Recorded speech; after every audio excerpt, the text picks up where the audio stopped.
अनि नेताहरू मन्त्रीहरू आफ्नो ज्यान जोगाउनलाई भाग्नु पर्ने अवस्था आयो।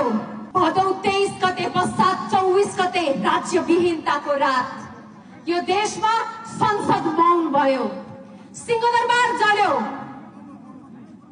राष्ट्रपति कार्यालय जल्यो, प्रधानमन्त्री कार्यालय जल्यो, प्रधानमन्त्री हेलिकप्टर चढेर भाग्नुभयो, राष्ट्रपतिलाई लुकाउनु पर्यो अनि नेताहरू मन्त्रीहरू आफ्नो ज्यान जोगाउनलाई भाग्नु पर्ने अवस्था आयो। यो सब के कारणले गर्दा हो?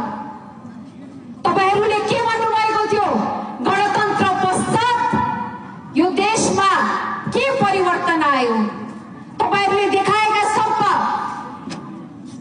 शिक्षा, न्यायालय, स्वास्थ्यमा समान पहुँच पायो नेपाली जनताले। यो समाजले गणतन्त्र आए पश्चात यो समाज विभाजित भयो। यो देशमा संस्थाहरू उद्योगहरू बन्द भए, यो देशमा नातावाद र क्रोनीवादहरू हावी भए, यो देशमा भ्रष्टाचार संस्थागत भयो र यो देशमा एमाले कांग्रेस र माओवादीको सिन्डिकेट भयो र यो देशलाई यो राज्यलाई केही सीमित व्यक्तिहरूले आफ्नो घरको पेवा जसरी कब्जा गरेको कारणले गर्दा आफ्नो यो देशमा भदौ 24 गतेको घटना निम्त्यो। तत्कालीन प्रधानमन्त्री केपी शर्मा ओलीज्यूले राजासँग आफ्नो तुलना हुँदैन भनेर भन्नुभयो। हो, ठीक हो, न तपाईको